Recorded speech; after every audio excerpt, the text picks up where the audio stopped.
Okay, Assalamualaikum warahmatullahi wabarakatuh. Inshallah, today we'll have a presentation by Mukri Izahar on the topic of the role of the Waqf in assisting those affected by the COVID-19 pandemic crisis and in reviving the economy. Okey, dipersilakan Mukris. Muhammad Mukri bin Izahar. Boleh start betul? Boleh? Sila. Assalamualaikum warahmatullahi wabarakatuh. Waalaikumsalam warahmatullahi wabarakatuh. Waalaikumsalam warahmatullah. Good morning to Dr. Yusuf and Cik Zul and Cik Sharul, and welcome to my presentation. My name is Muhammad Mukri bin Izahar, one of master student in Islamic Banking and Finance. Today, inshallah, I will be presenting on the topic, the role of the Waqf institution in combating COVID-19 in Islamic social finance. Okay, let's look at that's my presentation. For overview, the first one, I will focus about the COVID-19 crisis, then Islamic social finance and sustainable development goals. Next, move on to the Waqf from Islamic perspective. And the last, I will focus about the Jawhar and the Fintera Waqf instrument, inshallah. Okay, so this is introduction, the COVID-19. I think I will skip this part. Okay, Doctor. Doctor?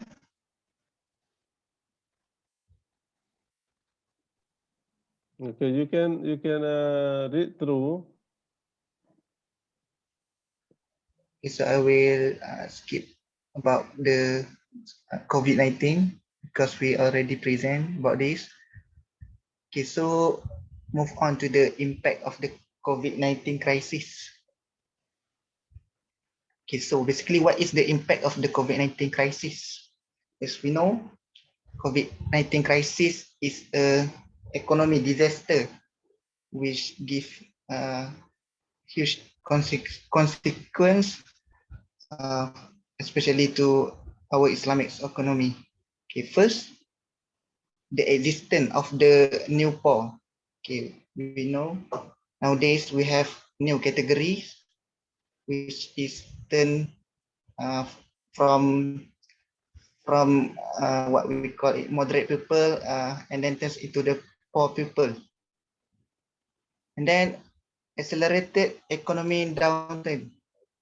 Okay, we know that we are having a financial disaster, so our economic trend is down right now. And then relieving the debt burden. Once the economic have a downtrend, and then the debt burden increase from day to day, and then impact on business and job. So we can see today many of the business collapse and the jobs, the job opportunities reduce day by day due to the company, because they want to minimize the cost, want to cut the cost in order to maintain the tangible asset such as the workers. They actually really want the quality of the workers only, so they need to minimize the cost, and then they fired some of the people who don't fill the requirement of the company.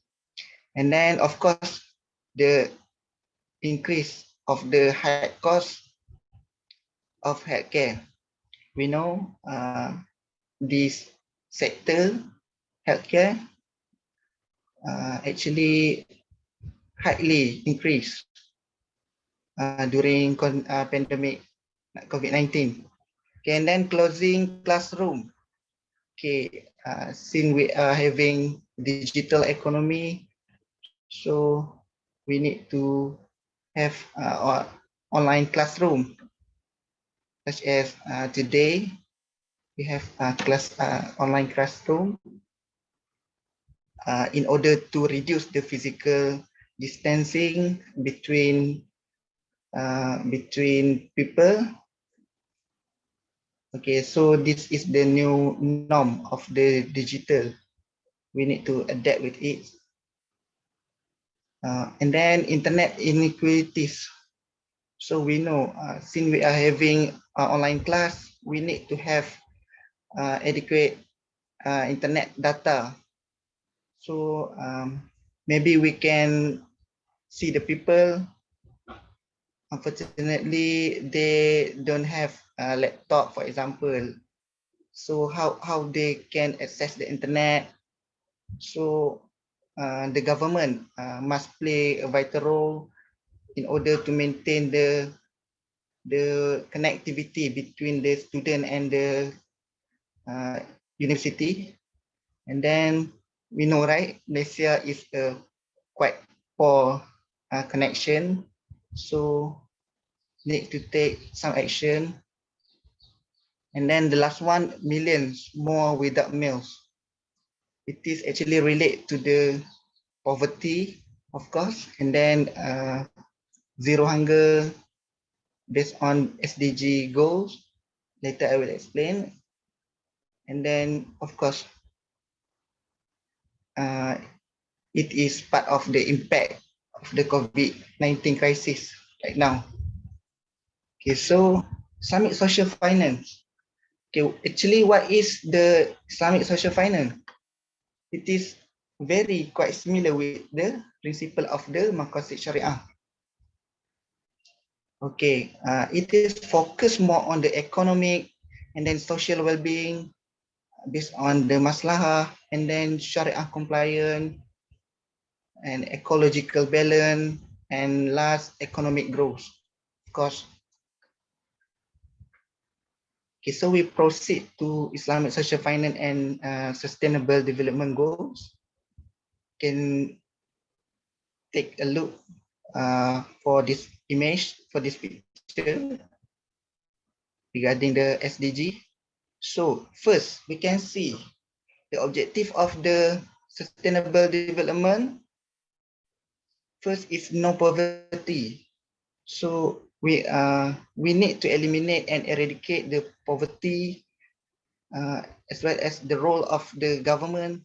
And then we, such as a responsible Muslim, need to assist the needy and the poor in assisting and give some assistance and help them to what we call it, to remove the poverty. And then of course it is related with the zero hunger. We need to make sure that all people have adequate food supply, for example, because they actually want to continue their life. So can you imagine if they did not have adequate food, so they will be die or not feeling well, not something like that lah. Okay, and then good health and well-being. Okay, this is the main of the goal of this assignment, focus on the good health. When we talk about the COVID-19 crisis, it is a pandemic. We need to overcome this pandemic and maintain good health, especially for the society. And then the number 4, quality of education. So we know we need to protect the quality of the education, because like I mentioned before, can you imagine the people who don't have laptop, mobile phone, sometimes they need to share with their sibling, and then they maybe shift and keep changing with other. Certain of them skip the class because one family only have one laptop, for example. So we as a Sharia scholar, we need to think twice about it, because the preservation of the akal, intellect, is part of the Islamic social finance goal. Okay, so proceed with the definition of the wakaf. Okay, wakaf literally means to stop, to hold, to restrain, to detain, to prevent, or preventing from disposition. Wakaf, it derived from a word waqafa, means to stop. It derived from Arabic word waqafa, and technically irrevocable dedication of a portion of one wealth for the purpose of expanding its usufruct to legitimate causes or charitable and rightness, and with the overriding objective of getting closer to the Allah. Okay, so we know the objective of the wakaf. We give the wakaf, and then we don't expect the return, because the objective of the wakaf, we want to getting closer to the Allah and get blessed from Allah. Okay, the concept of the wakaf. Okay, the concept of the wakaf focus development and welfare of the Muslim community based on the religious principle and the spirit of cooperation. Allah mentioned in Al-Quran, "Ta'awanu 'alal birri wa taqwa wa la ta'awanu 'alal ithmi wal 'udwan." So the spirit of the cooperation, okay, as we know, part of the objective from Islamic finance to maintain the what we call it, the concept of the brotherhood, right? Okay, so next concept of the wakaf is building and maintenance of most orphanage centers, Muslim burial ground, and contribution to the poor and needy. Okay, as we know, today when we talk about wakaf, people actually what they understand from the wakaf, it is about the mosque, it's about the religious people, religious school, it is about the orphanage center. It is actually it is not limit to this definition. We need to broaden, we need to widen the definition of the wakaf. Okay, so what I want to focus about the word maintenance. As you see the word maintenance, it is actually relate to the fiqh as-siyanah. Fiqh as-siyanah means fiqh penyelenggaraan. Okay, because people only focus want to build a mosque, but unfortunately they did not focus on the maintenance. For example,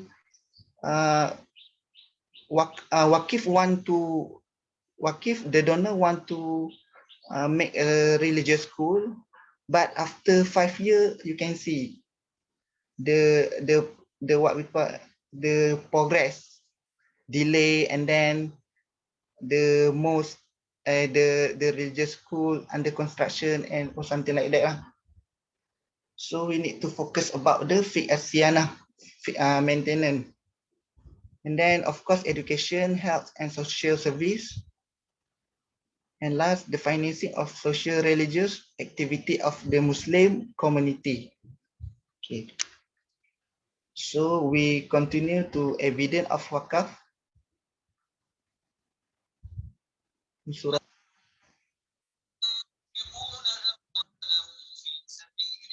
Can you hear? Can, yeah. Yeah. Can. Alright.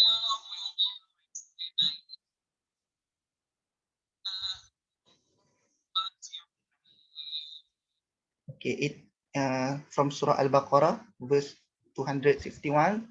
And then the next one in Surah Al-Imran, verse 92.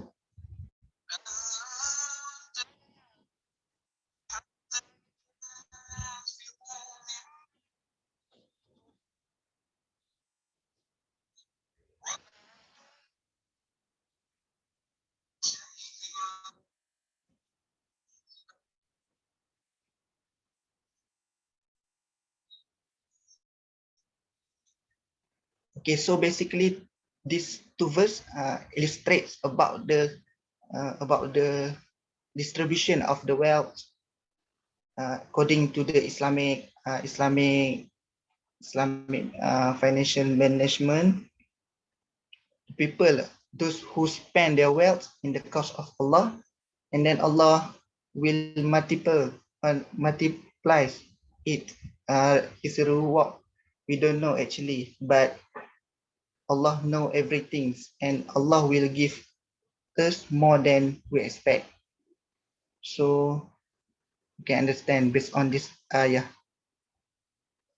Okay, so next from hadith an Abi Hurairah radhiyallahu anhu anna Rasulullah sallallahu alaihi wasallam qala idza mata bani Adam in qata'a amaluhu illa min thalath sadaqatan jariyah aw 'ilmin yantafi'u bih aw waladun salih yad'u lahu rawahu Muslim.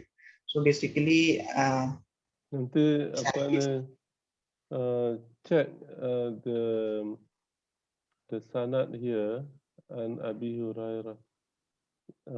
You can check the sanad. I think it's an Abdullah ibn Umar radhiyallahu anhu. You can check. maybe in other riwayah. Maybe. No, you can check. Yeah. I think I take from riwayah Muslim. Okay. Oh. Okay. I think I have another riwayah from Bukhari, right, Doctor? Yes. Maybe. From Bukhari and Abdullah ibn Umar. Yeah. Okay. It's okay. Proceed. So sadaqatun jariyah, the contemporary scholars defines that the sadaqatun jariyah means waqaf in Islamic financial system, inshallah. So based on the hadith, when the son of the Adam dies, and then human being and then pass away, all his deed all cut except three things. Okay, the first one is sadaqatun jariyah. Okay, when we talk about sadaqatun jariyah, it absolutely relate to the charity. Okay, and then second one is the ilmu yuntafi'u bih, knowledge benefited from. Okay, when we mention about the knowledge is actually waqaf also. When we give to someone and then he benefited from us, and then we will get reward even after we die. Okay, for instance, we can see our Dr. Yusuf actually already create their channel from YouTube, right? One platform used by Dr. Yusuf, and then he used to distribute and give information and to publicize and create awareness about the Islamic finance and banking, of course. Wallahi, Doctor actually already create his room on paradise, inshallah. Then Allah will reward Doctor, inshallah, one day. This is part of the waqaf actually. You look, sometimes we think it is a simple, but in the akhirah, only Allah knows intent for. Last one is waladun salih yad'ulah, children who pray for him. For instance, Dr. Encik Zul and Encik Sharul already married and then have children. So basically children, it is actually asset, akhirah asset. So after die, and then we still have children who can pray for us and make dua for us, for us. Okay, so this is benefits of its continue. So it's continue until Yaumul Qiyamah. Okay, so this is we need to embed it in the mind of the Sharia scholar, especially of the Islamic financial, Islamic banking and finance student. We need to give more awareness about this hadith actually, so they will understand better about the wakaf and can explain to the public, and you know. Okay, so the last one, based on ijma, Jabir radhiyallahu anhu also state that none of the companions will keep their property unless all are endowed. Okay, the wakaf is actually acceptable in Al-Quran, in Islam, based on the provision provided from Al-Quran and Sunnah, as well as highly recommended to be practiced. So we know the hukum is acceptable. So it is acceptable from based on the Quran and the Sunnah. Okay, we continue to the pillar of the wakaf. Okay, wakaf categorized into 4 pillars. First, al-waqif. Al-waqif means the donor, the person who initiate the wakaf, and then mawquf, the subject matter. Subject matter means the property or cash or something we give the subject matter of wakaf. And then third, mawquf alaih, the beneficiaries who receive the wakaf and who benefit from wakaf. And the last one, of course, sighah. When we talk about sighah, it relates to the ijab, acceptance, and the offer, qabul, and acceptance. So we proceed to the maqasid syariah. Actually, the maqasid of syariah of wakaf quite similar with the maqasid zakat. Okay. So the first one is the preservation of the religion. Okay, we know when the waqif give the wakaf, it is actually have done a obligation as a Muslim. So wakaf can protect waqif obligation as a Muslim, we know. Okay, and then second, preservation of life. Of course, when we talk about life, it is focused on the social being of the society, to maintain the justice, for example. Okay, and then preservation of the intellect, relate to the education. Okay, like I mentioned before, we need to maintain the quality of the education because it is more important to the what we call moral development. Okay, next, preservation. Of course, focus on the quality of life and food supply, because we want to the continuous for the next following generation.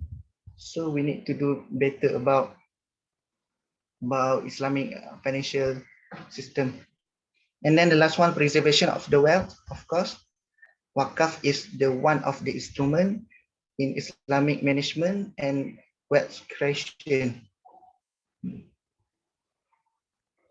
Okay, so we continue to the type of wakaf. It is categorized into 2. First, general wakaf, wakaf al-am. And then second, specific wakaf, wakaf al-khas. The wakaf must be made permanently without limitation for any specific period. Okay, for the for specific wakaf, the purpose and intent of the wakaf must be clearly stated. Okay, so clearly state, and the Waqf is invalid if the purpose and intent is not stated. The property that has been endowed is effective immediately, cannot be revoked, its purpose cannot be changed, and cannot be subject to others' condition otherwise, except through the implementation of Waqaf Istidal. So we know that the specific Waqaf, it cannot be changed, while general Waqaf, it can be changed. So specific Waqaf can be changed except through the through implementation of the Waqaf Istibdal based on the trustee administration. So characteristic of Waqaf, as Dr. mentioned before, about 3 characteristics. The first one, irrevocability. So mean when the Waqif or donor create the Waqaf, he or she cannot revoke it. However, he or she can benefit from it generate profit. Next, perpetuity. Okay, perpetuity, once the Waqaf is created, it must be perpetual. Okay, so later I will explain about this characteristic regarding to the what we call cash Waqaf. Okay, this will ensure sustainable and continuous support from the revenue generated from the Waqaf toward financing different goods and service needed in society. Okay, the last part is inalienability. This means that once a property is created as Waqaf, no one can ever become the owner to alienate it. So it is what we call become as a frozen asset. Okay, it is actually cannot be subject to any faraid, hibah, and so on. Okay, so this is our event, one event in our history about the well of the Osman, of the oldest Waqaf. So let me read first. Okay, during the early migration of Muslim to Medina, there was a well owned by a Muslim who charged people to drink from it. A Muslim man by the name of Usman ibn Affan offered to pay the man in return for the well to be used by the Muslim community free of charge. Okay, so then what actually happened? Okay, the man declined. At first, a man declined, so Osman asked if he would rent the well for one day only for the Muslim, and then the next day to him, and so on. Okay. After that, the man agreed and noticed that the Muslim community was not using the well on the day Osman owned the well. Okay, and then what happens? The owner fell at a loss and quickly rushed to Osman, asking him to buy the well from him. And then Osman agreed, and it was sold for 20,000 dirham, which he assigned for the Muslim to drink from it. Okay, so this is the history of the Waqaf in Islam. Okay, so the wisdom of the Waqaf. Okay, express one submission and pity to Allah subhanahu wa ta'ala, and then of course get close to Allah, and the most important one, to get a continuous charity in this and afterlife. Okay, after we die, we still want a reward from Allah subhanahu wa ta'ala, so we can do Waqaf. And then of course, as a good Muslim, we want to share benefits to the between the Muslim community, okay, such as building mosque and school, and then of course to strengthen the unity of the ummah. Okay, so we continue to mismanagement of the Waqaf. What is actually problem happen in Waqaf institution? Okay, first, lack of proper management. Okay, we can see the management of the Waqf institution quite slow, and then there is no what we call such activity yang mana nampak di mata masyarakat. Jadi on the top, okay, management in term of the what we call legal implication of the ethical conduct, because we know in Islamic institution, unfortunately, what we call corruption, for example, break the rules and regulation. So we need to have legal implication of this, something like the punishment of the Waqf institution itself. So proper documentation. Okay, as we know today, many of people want to do Waqf. It is actually good intention, but the people need to go what we call go to the proper documentation, need to follow the procedure, follow the rules and regulation, state Islamic Religious Council, SIRC, and then follow the instruction, something like that, because we don't want anything bad happens to the what we call the Waqf collection, because you know sometimes the financial fraud, maybe they can what we call they can take advantage or something like that lah. So transparency and responsibility, we can see nowadays Waqf, yeah, quite slow, especially in progress, because they actually okay, let's say they actually do their parts, do the job, do the works, but they definitely don't digitalize their works, don't show their progress, and then people will ask what actually Waqf institution have done. So they need to digitalize the process, the works, the job, the parts have been done by them. Okay. So it is, of course, increase the trust and Waqf institution. So the last one is lack of diversification. Okay, so Waqf institution needs innovation and what we call new ideas, need new something new to improve the management of the Waqf and how to manage properly. Okay, so we continue. Okay, Waqf can contribute for those who affected by the COVID-19. Okay, so as we can see here, tabung musaadah COVID-19. Okay, and then tabung COVID-19, Agensi Pengurusan Bencana Negara, NADMA. And then next, respiratory assistance, bantuan pernafasan. And the last one is COVID-19 emergency assistance.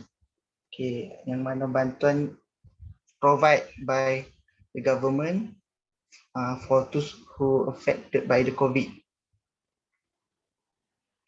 Okay, this is my suggestion based on my research. So what Waqf can contribute to those who affected by COVID-19. Okay, so the first one is the temporary Waqf, or we call in Arabic Waqf Mu'aqqad. Okay, actually the hukum of the temporary Waqf based on the previous ulama, based on previous scholars, it is not allowed.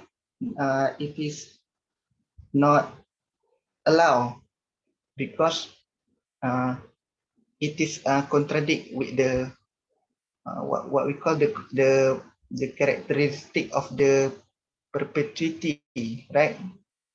Okay, so the previous scholars did not allow, but today we can see that contemporary scholars allow the use of the temporary wakaf. Okay, for example, temporary wakaf can be done with what we call something like rumah sewa ataupun pusat-pusat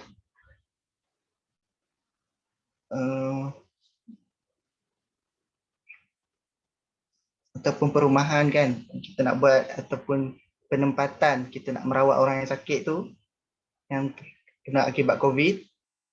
Okay, so the contemporary scholar allow the use of the temporary wakaf due to the advantages of the temporary wakaf. Okay. Actually, the temporary wakaf can be broadened the field of the wakaf, which include the property and the beneficiaries.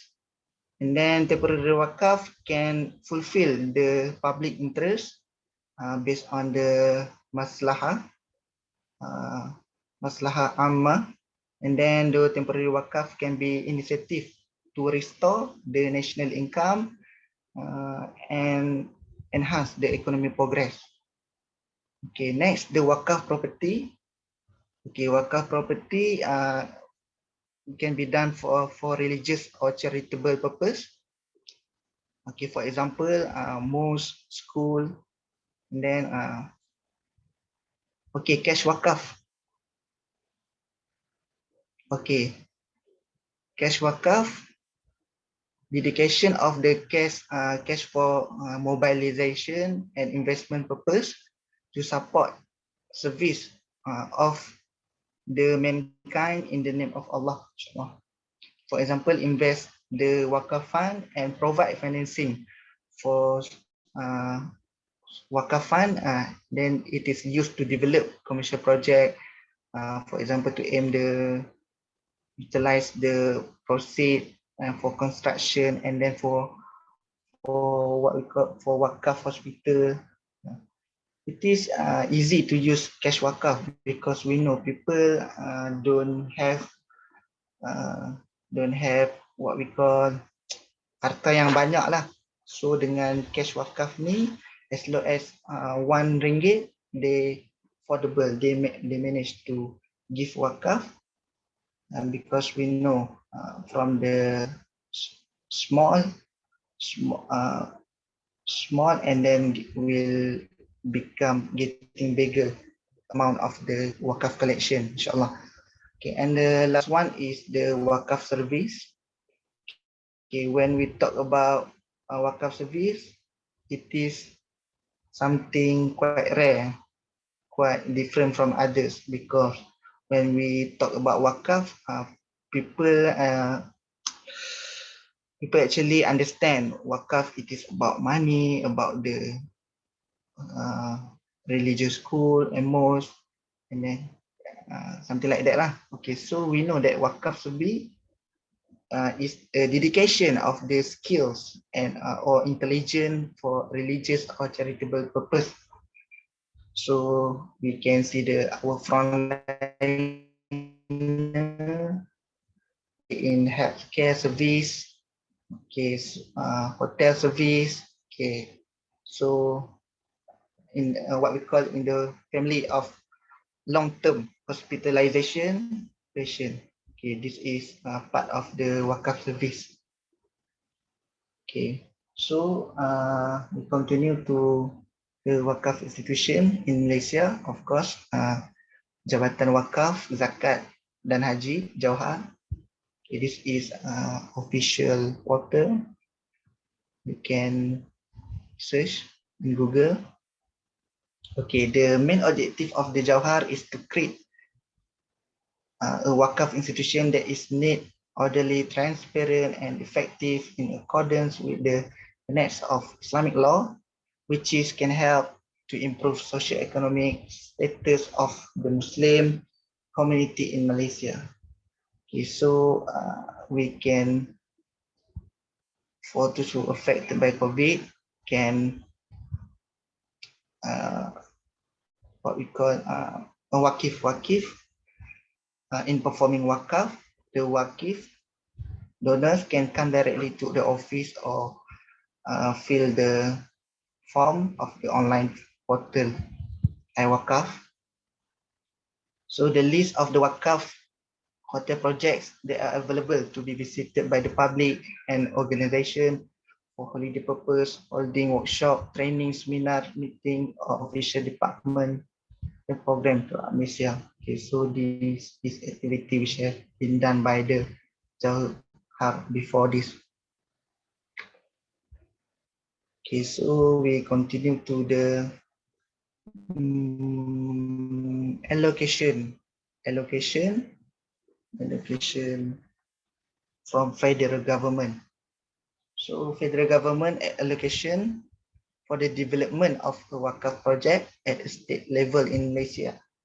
Okay, so we can see, can take a look in this image, in this diagram, allocation from federal government. Okay, so when allocation go to the Department of Awqaf, Department of Jauhar. Okay, so what Jauhar, what is action taken by Jauhar? So Jauhar will consult the SIRC, State Islamic Religious Council, in identifying eligible lands for development of Waqf project based on certain criteria. Okay, so proceed to the project and then go to some project, maybe go to the commercial, for example, hotel, housing, shop, office, business space, and then some project maybe go to the charity, orphanage, home, educational complex, women protection home, and dialysis center, for example. Okay, so continue to the next, we continue to Fintera, Waqf change.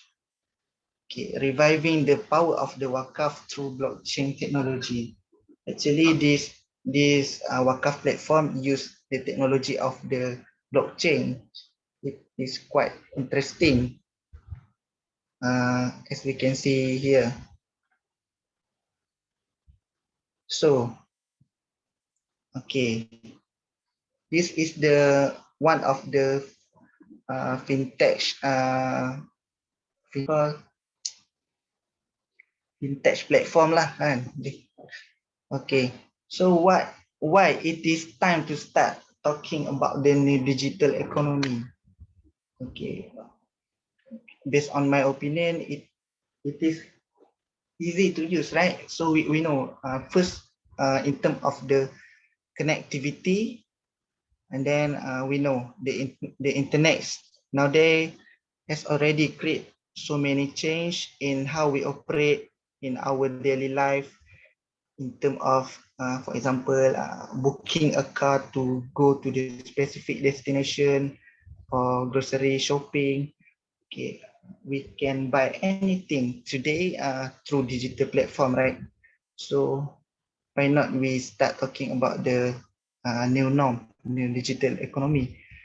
Okay, because we already see a lot of the process digitalized during this pandemic COVID-19.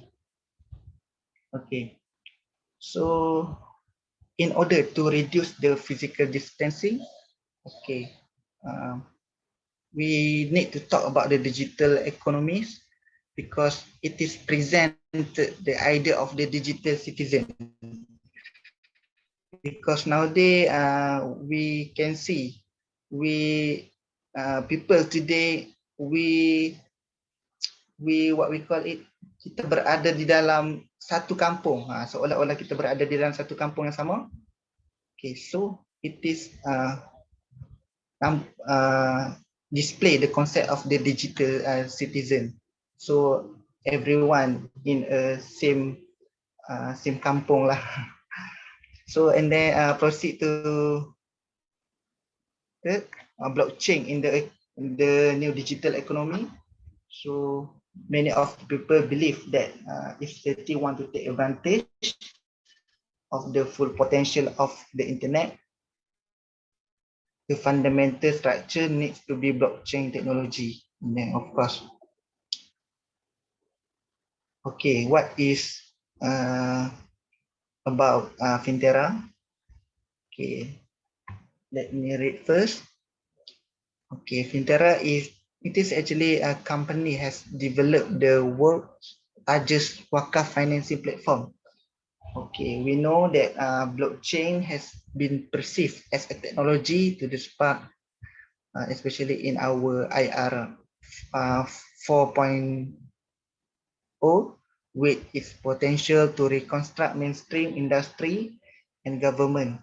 Okay, basically this is a Singapore-based company called Fintera. After this, you can try to search. And then this Waqf financing platform, this Waqf financing, hello?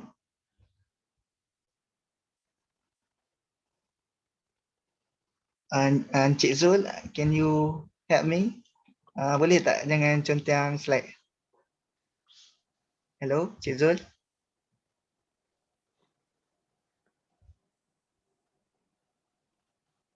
Hello, Cik Zul? Boleh tak jangan contang slide?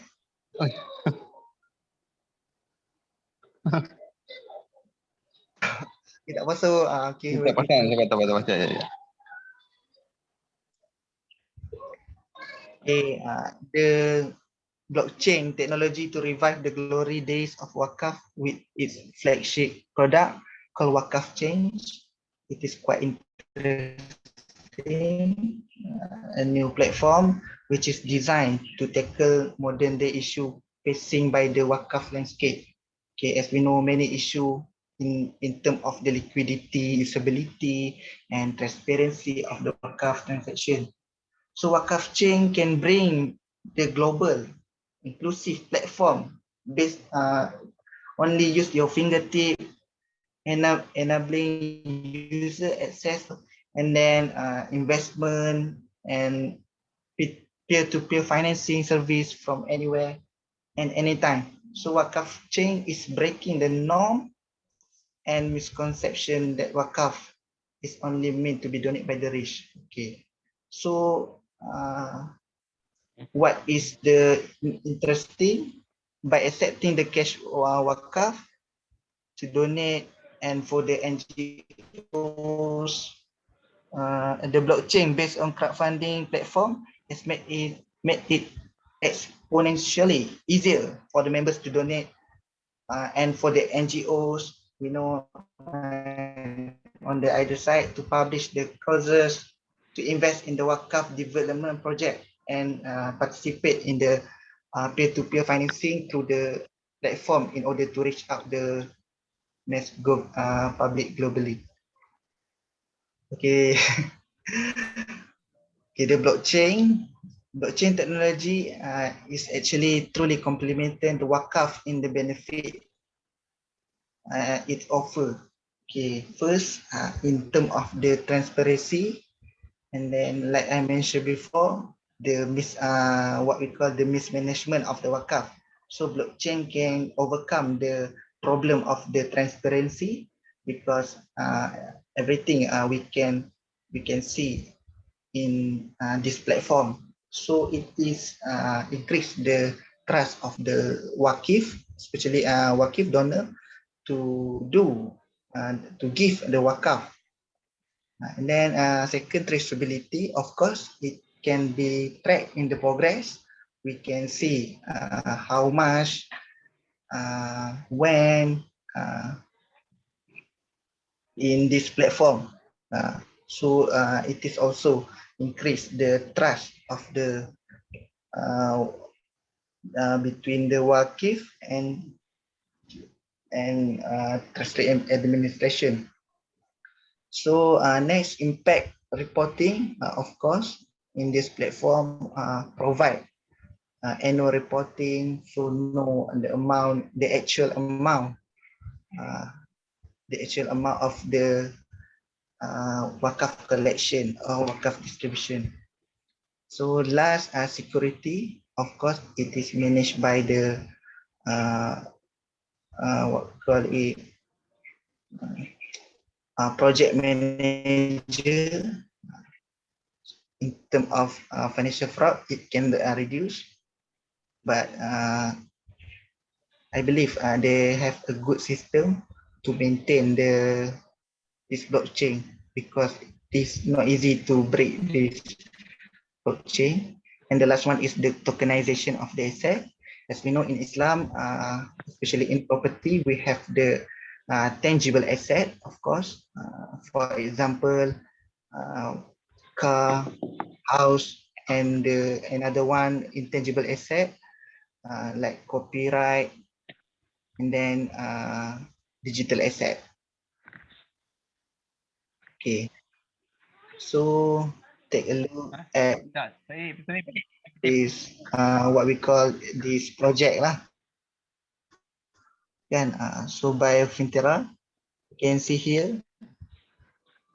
If you want to participate or you want to partake in this what we call this program lah, the program, you can click here and then join. Then it is based on you. It is up to you actually how much you want to give money or funds to help this this what we call it, this program lah, this program. Okay, for example, Kasih Cyberjaya Specialist Clinic Waqaf. Okay, so Clinic Waqaf, Waqafan. Okay, so located in Malaysia, and then the last one located in Kenya. Based on the Waqaf Fund, development of the 20 flats building block.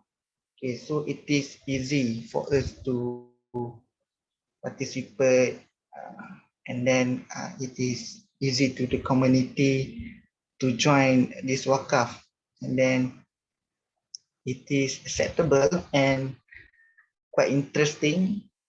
So maybe can collect the Waqaf in a short what we call short period. Yes. So it quite effective. So this is kind of innovation used by fintech. Okay.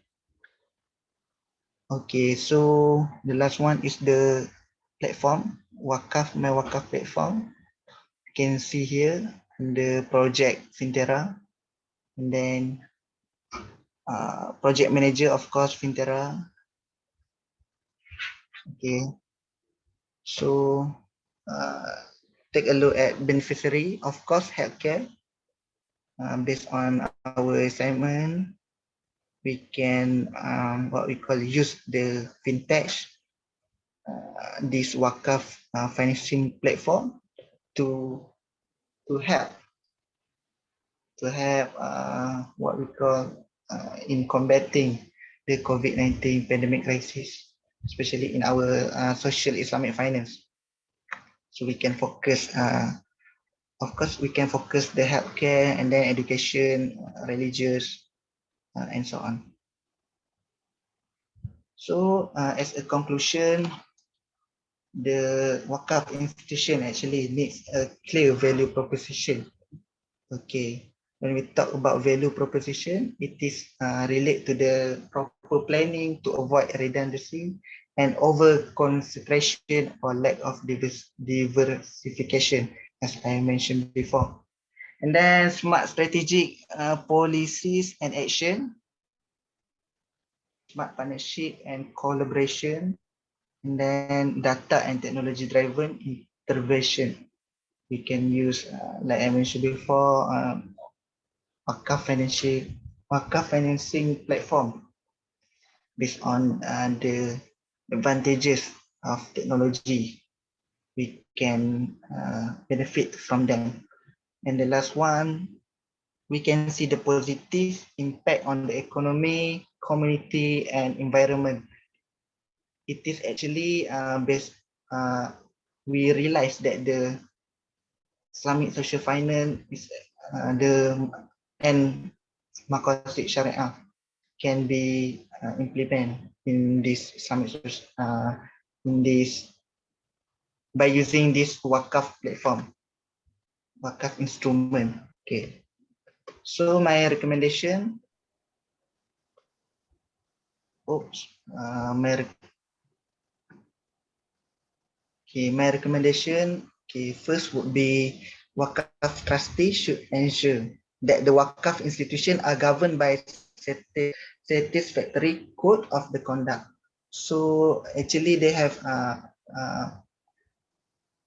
supervise what is actually happened in the Waqf institution. So we know when someone break the rule and regulation, we can punish him. So we have legal implication, what we call to maintain the maintain the quality of the Waqf institution, avoid from the corruption, and then the break of the amanah, and then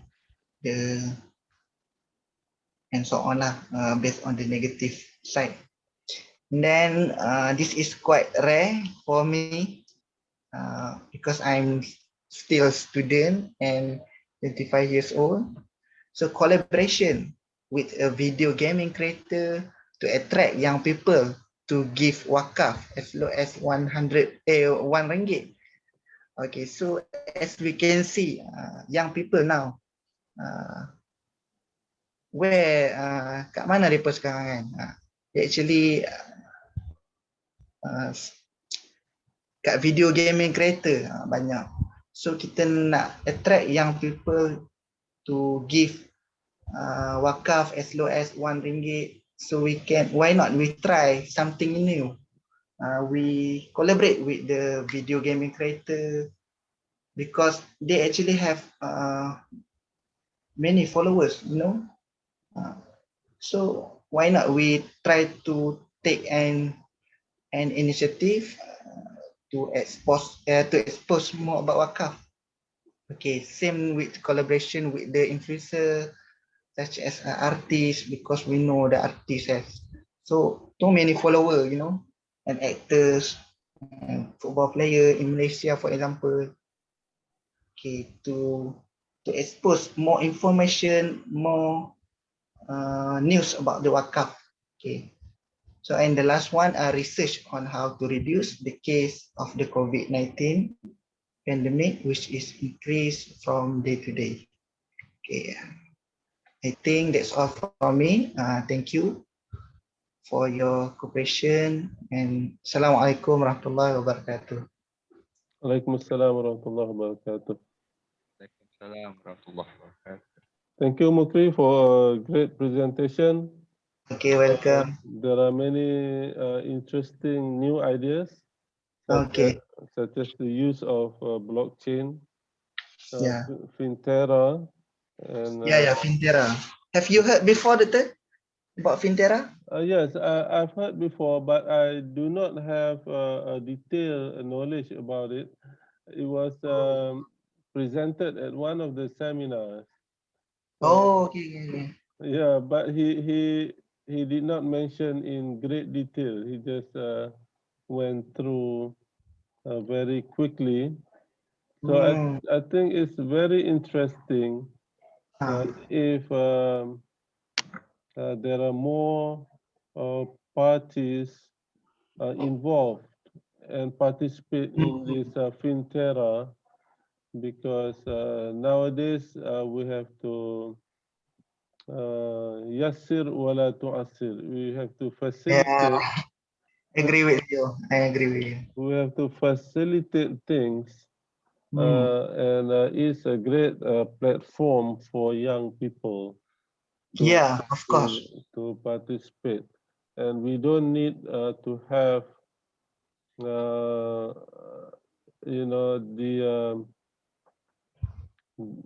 the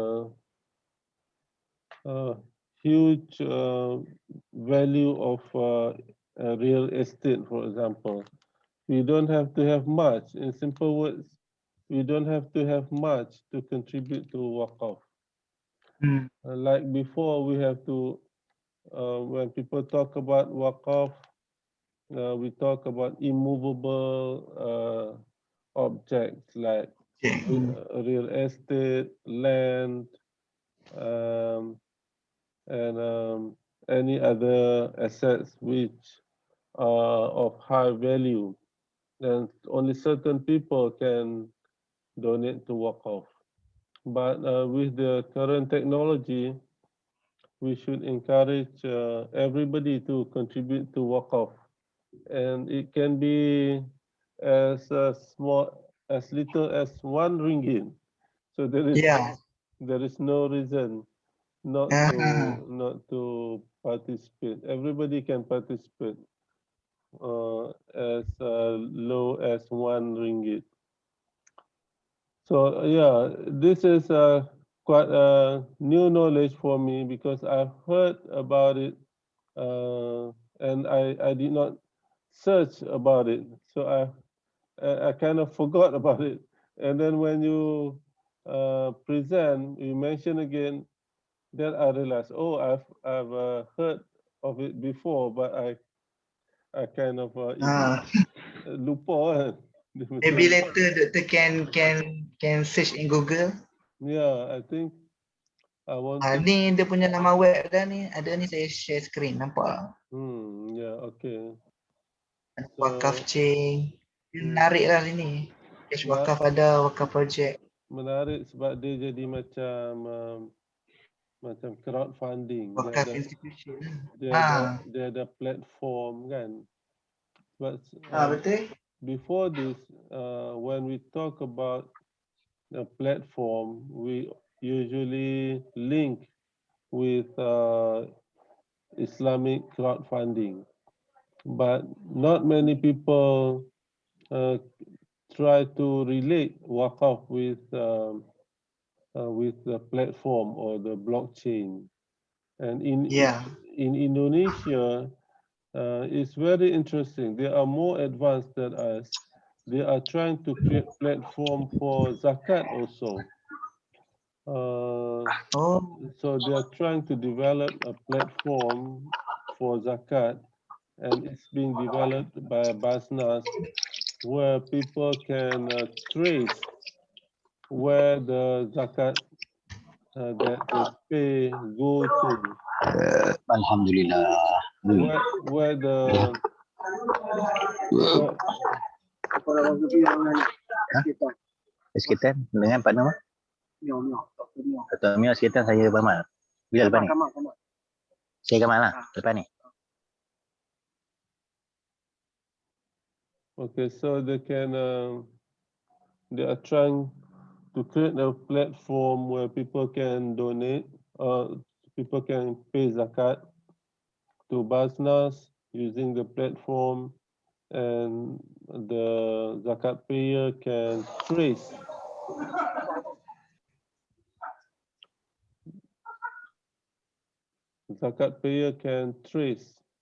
where the money, where the zakat goes to, Hmm. and even who the asnaf are, the name of the asnaf, how Hmm. much the asnaf receives.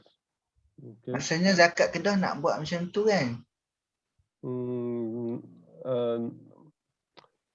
tak tahulah apa ni setakat mana, tapi yang dah berjaya tu Basnas lah. Zakat Kedah, Apa ya tanya saya rasa Pintera kan? is still far behind in terms of developing the platform because kita masih ketinggalan pada pendapat saya lah, dari segi IT compared to Indonesia, they are more advanced. Indonesia. So okay, ada soalan daripada yang lain, daripada Syarul ada soalan?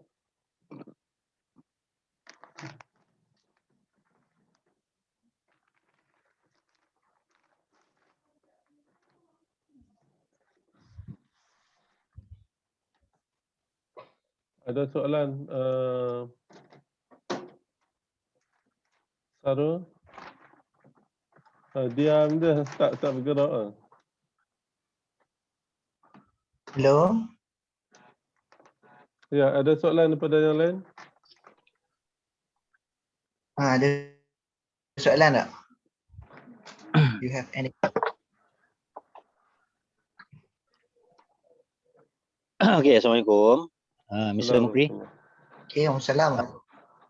Okay, Alhamdulillah. So I heard that everything about Waqf and you are explained it before. It's very interesting, and I would like to congratulate. Okay. Okay. I have a question. Okay. I have one question. Okay. The first thing about how we want to strengthen our Zakat centers or Waqf centers, as in Malaysia, especially to strengthen or to strong the management to manage the Waqf, including Zakat centers. How to strengthen it? Because you see, so far, previously,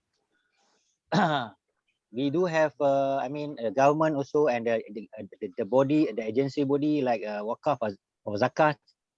They are playing a role, but it's still we have poor in increasingly.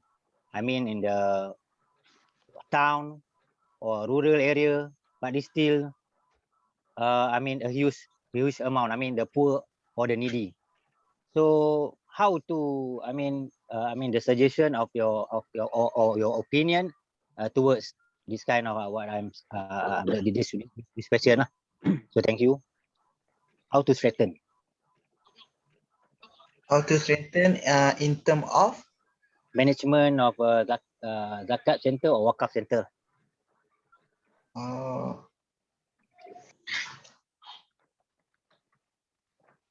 So basically, okay, continue. In terms of each, we know, each state have a Waqf center, right? Under the Islamic religious body under Sultan. So we do have a barrier or obstacle in terms of power or something you want to do, and you need to permitting by this religious body and under Sultan.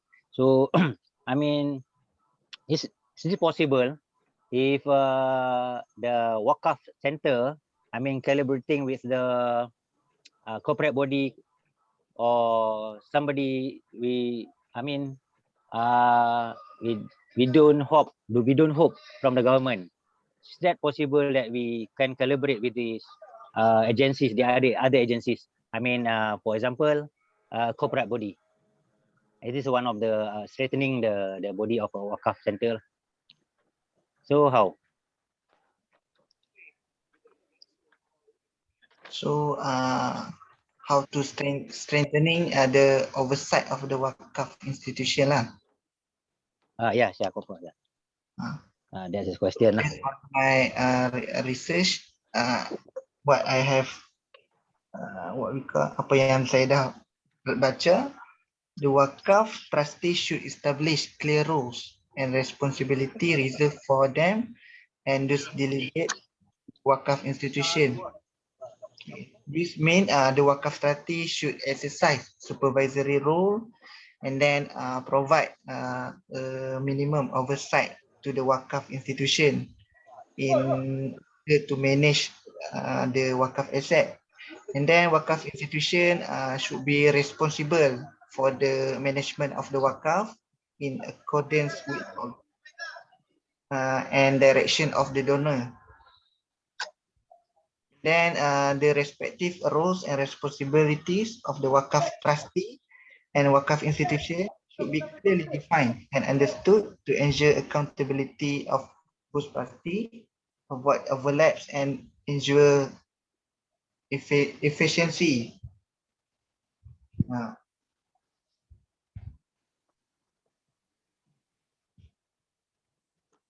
Okay. Soalan tu pernah ditanya kepada CEO lembaga zakat di Kedah. Soalan yang lebih kurang sama lah. Apakah peranan lembaga zakat di Kedah? Kenapa terdapat orang miskin, orang papa miskin yang masih tak dapat bantuan zakat? Lebih kurang macam itulah. Kenapa tak boleh cover semua asnaf kan? Lebih kurang macam itulah. Kemudian Syekh Zakaria CEO jawab, soalan tu kena tanya kepada pembayar zakat. Kenapa ramai orang tak bayar zakat? Jadi dia balik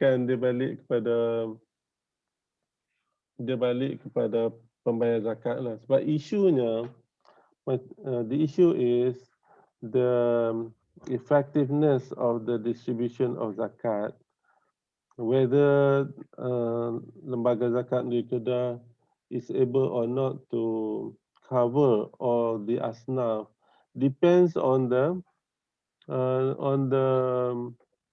collection of zakat, right? If the collection of zakat is low, then there is not enough zakat fund to go around all the asnaf. Sebab itu ada juga kita kata asnaf zakat yang tidak terbela sepenuhnya. I mean, lembaga zakat tak boleh nak bagi satu amount yang banyak. Okay. Dia bagi sekadar untuk boleh survive lah, boleh meneruskan kehidupan kan. Adalah amount-amount yang diperuntukkan kepada asnaf-asnaf zakat tu. Dan ada yang mengatakan macam tak cukup kan. Jadi jawapannya yang diberi oleh CEO ialah, awak tak tanya kepada pembayar zakat yang tak bayar zakat tu. Maknanya kalau semua orang yang menunaikan kewajipan untuk membayar zakat, kita jangkakan kutipan zakat tu akan meningkat dengan banyak. Mungkin triple daripada sekarang, 3 kali ganda daripada sekarang, mungkin lebih. Jadi bila banyak collection, maksudnya banyaklah distribution yang lembaga zakat boleh laksanakan. Jadi dia isu utamanya ialah dari segi collection lah, dari segi zakat. Sama juga dengan waqaf. Okey, cuma waqaf ni isu dia lagi complicated lah. Macam kita bincang minggu lepas tentang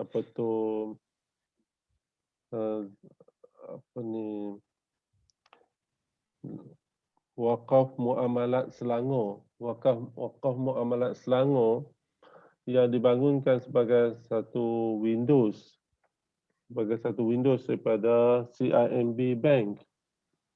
Ya. Collection setahun waqaf ialah melebihi 10 juta setahun. Okey. Di bawah skim Waqaf Selangor. Waqaf Selangor Muamalat. Tapi dia punya distribution kepada beneficiaries is less than 1 juta. Mana tak sampai 10% pun yang dibagi. Nah, itu another issue lah, sebab bila dia ditubuhkan sebagai satu Windows daripada bank, dia punya prosedur bank ni dia rumit, sebab dia kena patuh kepada prosedur oleh Bank Negara Malaysia. So prosedur dia ni memang rumit, menyebabkan sukar untuk nak disburse dana wakaf tu kepada beneficiaries. Kemudian isu wakaf lagi ada ialah banyak immovable properties yang tak di-develop di setiap negeri. Kalau kita cari data kan, memang banyaklah tanah-tanah yang daripada lama punya kan, berapa keturunan tu, daripada zaman belum merdeka lagi pun ada tanah wakaf yang tidak di fully utilized kan. Itu masalah wakaf lah. Banyak tanah ataupun properties, even buildings yang tidak fully utilized. Itu nak jawab tu susah lah. Dia banyak prosedur. Dia diletakkan di bawah Majlis Agama Islam, urusan wakaf kan. Kemudian somehow banyaklah wakaf properties, land and buildings yang tak di fully utilized. Isunya banyaklah, isunya antaranya masalah pendaftaran harta itu. Sebahagian pada harta itu diberi kepada individu yang tertentu dan tidak didaftar di bawah Majlis Agama Islam. Itu antara isu lah. Diletakkan di bawah nama tertentu, individu yang tertentu kan.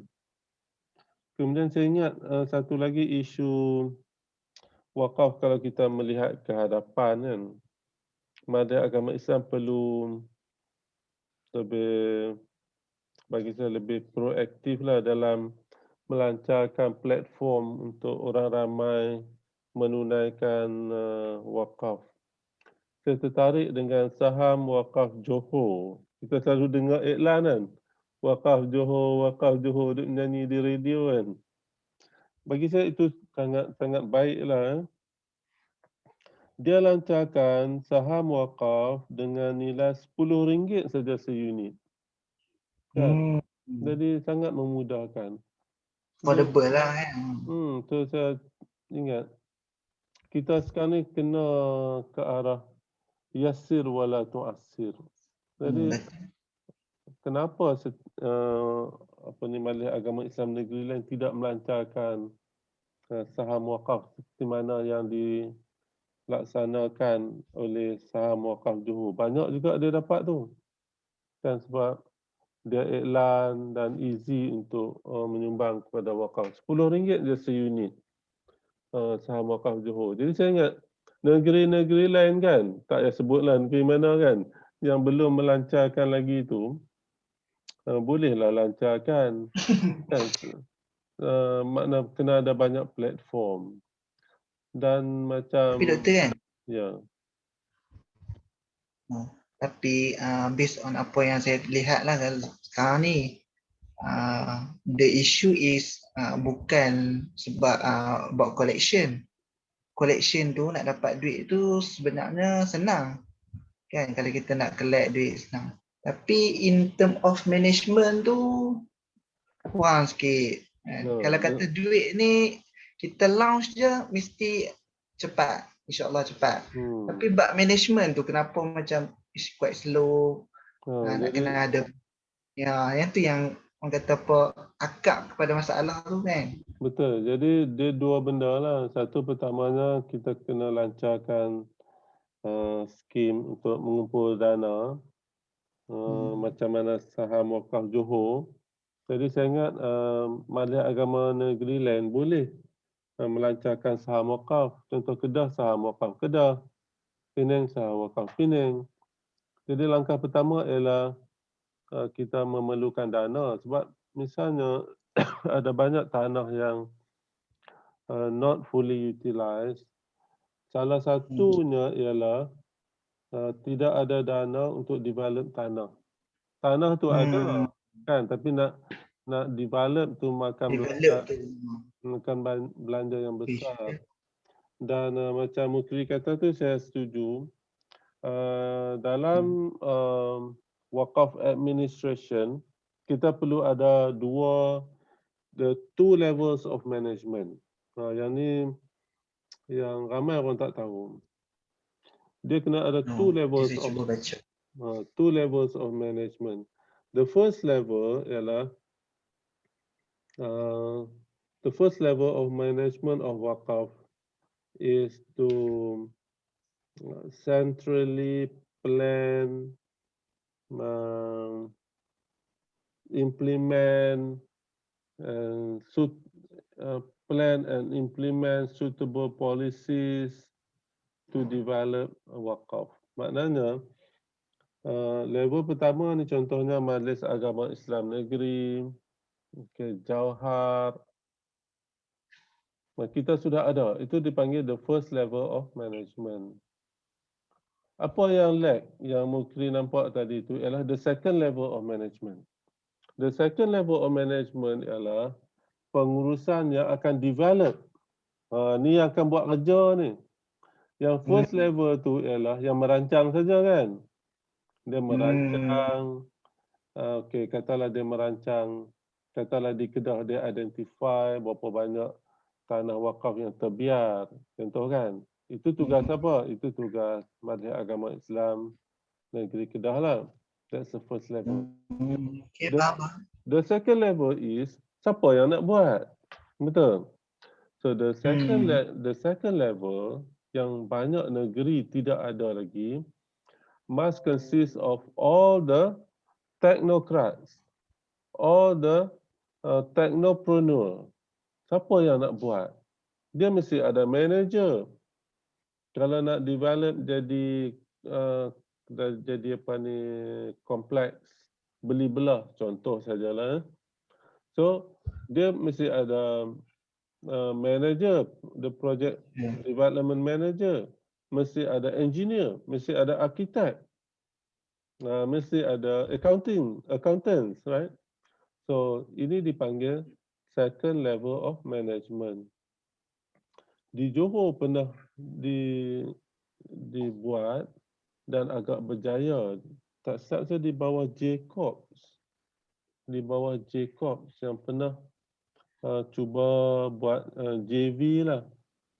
Okey, cuba buat JV untuk develop sebahagian daripada harta wakaf di Johor untuk yang mana harta wakaf tu di bawah wakaf am, di bawah general wakaf. Dia isu dia satu lagi ada setengah wakaf land tu dia di bawah wakaf khas, spesifik wakaf. Dia kata nak buat masjid. Tempat tu strategik untuk buat apa tu contohnya kompleks beli belah contohlah ataupun perumahan. Nanti tak boleh buat apa. Aman Sentral lah, Aman Sentral kita ambil contoh. Sentral tanah wakaf kan? Bukan, Aman Center bukan tanah wakaf. Dia punya surau Kan? tu. Dia punya surau. Surau. Betul surau. Surau di Aman Center tu, dia sebahagian daripada tanah untuk di-develop sebagai Aman Center. Surau duduk di hujung. So, what happened was, kerajaan negeri ambil alih dan robohkan surau tu dan guna konsep istibdal, dia bina surau lain di tengah-tengah Aman Sentral itu. Jadi itu konsep istibdal. Isunya banyak tanah yang di bawah wakaf khusus yang tu tak boleh buat apa. Tapi kalau tanah tu di bawah wakaf am atau apa-apa immovable properties di bawah wakaf am, maka kita boleh develop. Dan saya setujulah dengan Muklis bahawa isu the second level of management ni, siapa yang nak develop ni? kita bagi saya kita Depa macam ada collaborate dengan macam engineer ke, construction ke, arkitek ke. itu yang bagi saya model yang berjaya tu nanti cuba cari di Johor, model yang berjaya di Johor. Sebab masa tu dia ada tokoh korporat siapa nama lah, Allahyarham, saya lupa nama lah, yang dia asalnya orang korporat, jadi dengan kebolehan mengurus sektor korporat tu dia gunakan untuk develop harta wakaf. So maknanya dia second level of management ni dia kena ada orang korporat. First level okay, kena ada orang yang mahir dalam bidang agama lah. Itu So yang masuk doktor ni macam let's say lah zakat Kedah kan. So zakat Kedah ni dia mau tak mau kena establish in term of construction, building semua. Dia kena ada juga department macam tu. ni Bukan macam tu. saya cakap tentang wakaf. Kalau wakaf sekali lah. Saya tak cakap Kalau kita ambil konsep wakaf kan. Kita ambil contoh. Zakat tidak ada first level dan second level tak ada. Yang ada ialah wakaf. Wakaf lah kan. Wakaf. So wakaf ni, Why not lah dia collaborate dengan wakaf ni dia kena ada two levels of management. Saya ulang for wakaf. Dia kena ada two levels of management. The first level yang merancang lah, the institution that plan on how to develop the wakaf land, especially the underdeveloped wakaf land and properties. Okay, yang lebih penting adalah the second level of management. Yang ni adalah management yang terdiri daripada professionals. Okay. There must be corporate leaders, orang yang biasa mengurus syarikat korporat, kena ada arkitek, engineers untuk develop. It has been successfully developed in Johor by Tan Sri Allahyarham, saya lupa nama lah, dia sudah meninggal lah. Sekarang ni agak slow lah. So maksud saya ialah kita perlu tokoh-tokoh macam ini yang nak buat kerja. Second level ni yang nak buat kerja. First level tu dia rancang je kan. Okey, tanah ni kita boleh buat sekian-sekian shopping center ke, residential area ke, ada tempat yang dia buat parking lot ke, tanah tu strategik untuk buat bangunan parking lot yang bertingkat yang tinggi kan. Di Turki misalnya, dia dapat income yang banyak lah. So the second level yang nak buat kerja ni, ini isu utama kita. Dan bagi saya perlu ada lebih ramai lagi lah. Ya, anak-anak muda ni yang kreatif ni, yang boleh buat JV, boleh buat proposal buat JV untuk develop wakaf properties ni. Dia sebenarnya kalau yang ni bidang apa dia? Dia kalau yang selalunya kan, dia bidang apa kalau? Terdiri pada, dia macam satu syarikat korporat. Okay, dia ada CEO, dia ada bahagian sumber manusia, bahagian account, kemudian ada bahagian operation. So dia macam cuba search yang J-Corp mas, yang di Johor tu. So maksudnya Apa? One Corp tu One Corp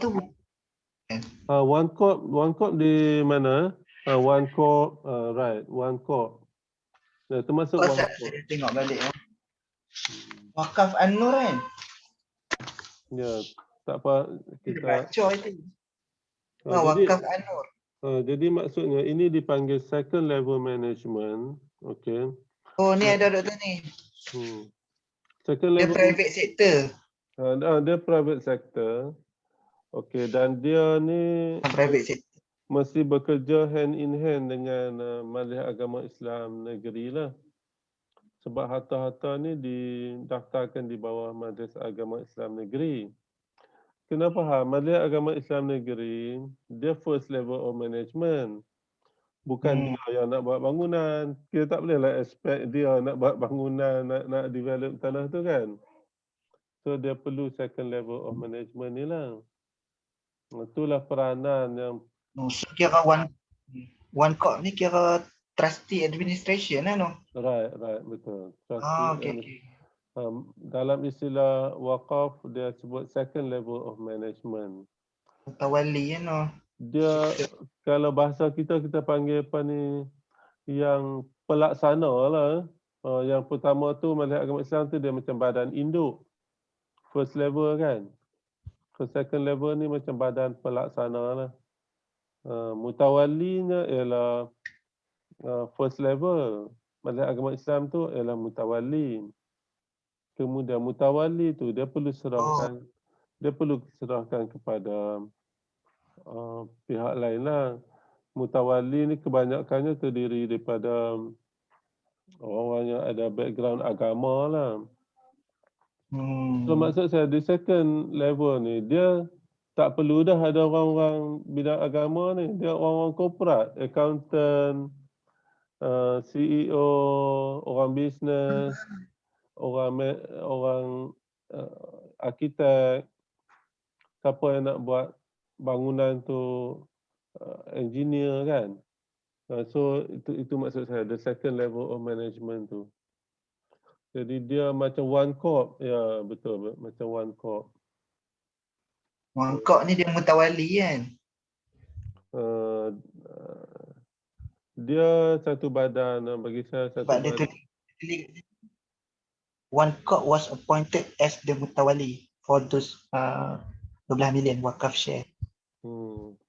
Tak apalah, istilah tu tak apalah. Yang kita nak sebutnya ialah how. Isu dalam wakaf ialah banyak tanah yang tidak di-develop. Jadi isunya ialah kenapa tak di-develop kan? Isu pertama ialah ada tanah tapi duit nak develop dia tu macam mana? Tanah nak develop memerlukan modal yang besar. Kena jual dulu tanah, ambil duit.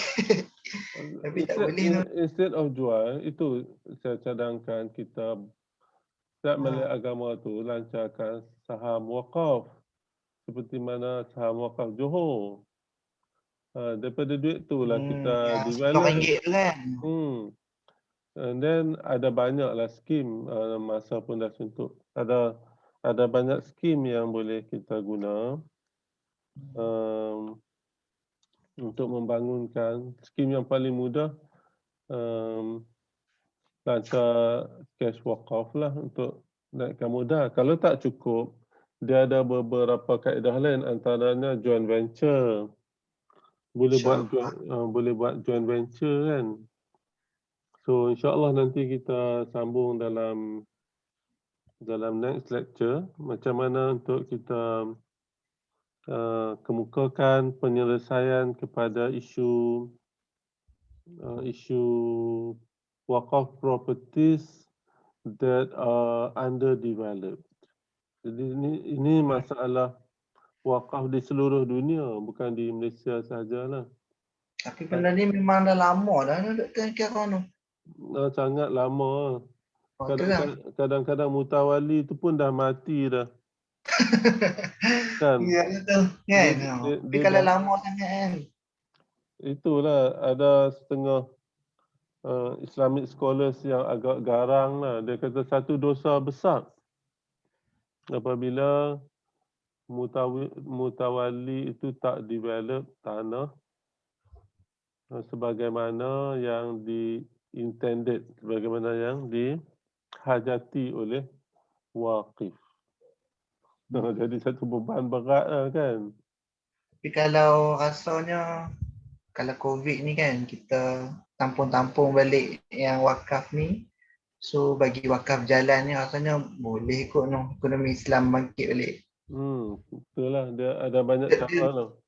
Wakaf Dia ni, nampak macam kelompongan ha. wakaf ni itulah dia banyak cara. Dia macam kita boleh lancarkan skim wakaf yang baru untuk membantu golongan yang terkena COVID ni kan. Dan di samping tu Betul. yang lebih berat, yang tu saya rasa agak mudah. Yang lebih berat ialah ada berapa ribu hektar tanah yang masih terbiar tu. Tak ada modal untuk develop. Betul dah. Tak ada pihak yang nak develop. Dan benda ni ada tanah tu daripada zaman sebelum merdeka lagi tu. Dan tanah tu jadi Kalau macam 5-10 tahun tak apa ni dah makan bertahun kalau tak ada legal action ataupun tindakan kan. So benda tu akan berlarutan lah sampai bila-bila pun. Itulah. Sebab harta ada cuma dia tak bergerak, tak berkembang kan. Kita tak bangunkan dia kan. Jadi tertangguh Isunya dia balik-balik isu wakaf khusus tu lah, sebab kadang-kadang dia letak untuk buat contohnya certain sekolah kan. Lepas tu siapa? Dia tak develop. Tanah tu tiba-tiba buat bendang. Ada berlaku. Lepas tu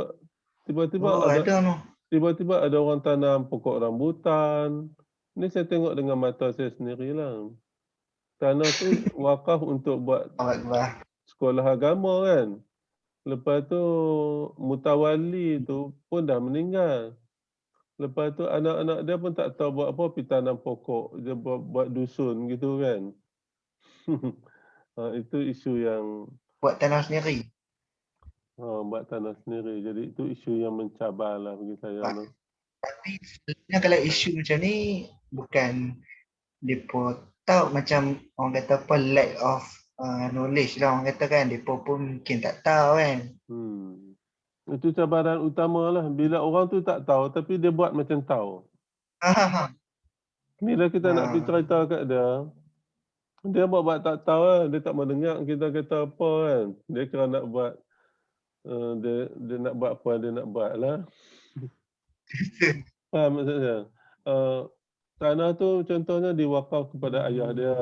Nama ayah dia. Dia pun dah buat bendang ataupun dia buat kebun ke apa kan. Bila kita pergi cerita balik, tanah ni kena serah kepada Majlis Agama Islam. Ni bagi kat ayah kami. Jadi hak kami lah. Jadi payahlah macam tu. Sebab dia rasa dia tahu, padahal dia tak tahu. Dia sepatutnya kata, oh ya ke? Kami tak tahulah. Nah lah ambil lah geran ni. Buatlah macam mana? Kalau kata macam tu senang lah kan? Senanglah sikit kan? Ni dia kata doa ni bagi kat ayah kami ni. Contoh. Itu benda yang saya jumpa sendirilah first hand. Sedaran jugalah no. Itu cabaran lah dalam menguruskan harta wakaf kan. Orang yang tak tahu tapi dia ingat dia tahu. Lepas tu tak mau dengar kata orang tu jahil murakab betul. Jahil murakab. Betul. Kalau dia kata okey. Oh ya kau kami tak tahulah, boleh tak tolong uruskan tanah ni atas nama ayah kami gini, kami pun tak tahulah apa ni tanah wakaf ni macam mana nak buat kan. Kalau dia kata macam tu senanglah kita tolong uruskan. Kita bolehlah jumpa dengan Majlis Agama Islam negeri, serahkan geran, bincang elok-elok macam mana nak buat kan. Malah ni geran duk tangan mereka tak mau bagi. Ni nama ayah kami. Kacau. Lepas tu kalau Majlis Agama Islam apa tak ada ambil tindakan apa? Banyak kira macam mana? banyak yang tanpa pengetahuan melihat agama Islam. Melihat agama Islam pun berdasar dia menguruskan tanah yang didaftarkan di bawah dia lah. Dia kena mutawali atau mutawali yang awal lah. Selalunya tok-tok guru tu lah main daftar, main serah kan. Apa yang berlaku? Banyak tanah yang diwakafkan atas nama tok guru kan. Lepas tu dia meninggal. Lepas tu bila anak-anak cucu ni tak tahu nak menguruskan kan. Jadi melihat agama Islam pun tak tahu, tak ada data dalam data mereka tak ada lah sebagai tanah wakaf. Mana mereka tahu. Betul. Mereka berdasarkan apa yang dilaporkan kan. Okey, saya ingat insya-Allah zakat tu saja kelas kita hari ini. Terima kasih. Assalamualaikum warahmatullahi wabarakatuh. Waalaikumsalam warahmatullahi wabarakatuh.